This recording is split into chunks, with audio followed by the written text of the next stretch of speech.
बिस्मिल्लाहिर्रहमानिर्रहीम। अस्सलाम वालेकुम वरहमतुल्लाहि वबरकातुहू। अज असीं क्लास 10 जी इस्लामियात जी ॿिए बाब जी ॿिए नंबर सबक निमाज़ अहमियत फ़ज़ीलत ऐं फ़र्ज़ जी मश्क़ हल कंदासीं, जंहिंमें नंबर 1 आहे 6 सवालनि जा जवाब ॾियो। हुनमें पहिरियों नंबर आहे क़ुर मजीद में इंसाननि ऐं जिन्ननि जी पैदाइश जो मक़सदु कहिड़ो ॿुधायो वियो आहे। जो जवाब आहे क़ुर मजीद में इंसाननि ऐं जिन्ननि जी पैदाइश जो मक़सदु इबादत खे ॼाणायो आहे। ॿियो नंबर आहे क़ुर मजीद कहिड़ी इबादत खे बुराइनि खां बचण जो ज़रियो ॿुधायो आहे। उनजो जवाब आहे क़ुर मजीद जंहिं इबादत खे बुराइनि खां बचण जो बहितरीन ज़रियो ॿुधायो आहे उहा निमाज़ आहे। टियों नंबर आहे कुझु सुठियूं ॻाल्हियूं ॿुधायो जंहिंजा असीं निमाज़ पढ़ण सबबि बादी बणिजूं था।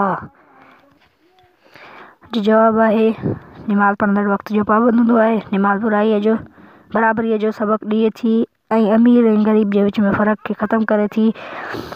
निमाज़ पाण में मोहबत ऐं हमदर्दीअ जो जज़्बो उभारे थी। निमाज़ पढ़ंदड़ हमेशह साफ़ ऐं पाक रहण जो आदी हूंदो आहे ऐं निमाज़ जे सबबि निमाज़ी घणनि ई सुठियुनि आदतुनि जीअं सच ॻाल्हाइणु, गिला, चुगली, चोरी ऐं ॿियनि बुराइनि खां महफ़ूज़ रहे थो ऐं नेकी करण जो आदी बणिजे थो।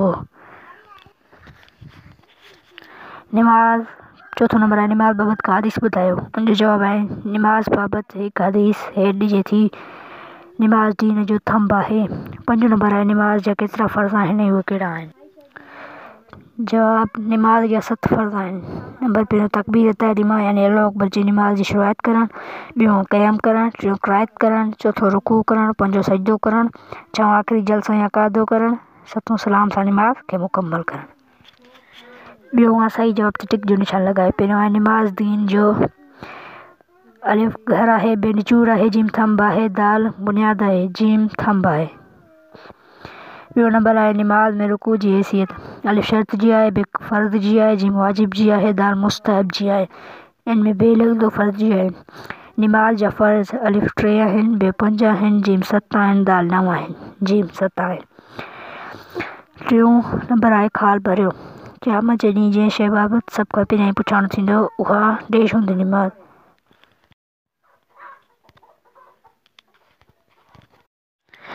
ॿियों नंबर आहे निमाज़ पढ़ंदड़ अल्लाह ताला खां मुनाजात ऐं देश जो इज़हार करे थो आजिज़ी। टियों नंबर आहे निमाज़ बानी ऐं संदसि रब जे विच में तालुक़ खे देश बणाए थी मज़बूत। चौथों जेकॾहिं निमाज़ वक़्त खां पोइ अदा कई वेंदी त हुनखे देश चइबो क़ज़ा। चौथों नंबर आहे सही जुमिलनि जे साम्हूं टिक ऐं ग़लति जुमिलनि जे साम्हूं ग़लति जो निशान लॻायो। जुमिलनि में पहिरियों अल्लाह ताला इंसाननि जिन्ननि जी पैदाइश जो मक़सदु इबादत खे ॼाणायो आहे, इहो सही आहे। ॿियों निमाज़ पढ़ण लाइ कुझु शर्त आहिनि जिन खे निमाज़ में पूरो करणु ज़रूरी आहे, सही आहे। टियों निमाज़ अदा करण जा कुझु फ़र्ज़ आहिनि जेके निमाज़ में अंदरि हूंदा आहिनि, ग़लति आहे। चौथों निमाज़ अदा करण जा 7 फ़र्ज़ आहिनि, सही आहे। पंजों निमाज़ खे पंहिंजे वक़्त ते अदा करण खे क़ज़ा चइबो आहे, ग़लति आहे। पंजों कालम 1 जे लफ़्ज़नि खे कालम 2 जे मुनासिब लफ़्ज़नि सां मिलाए जुमिला मुकमल कयो।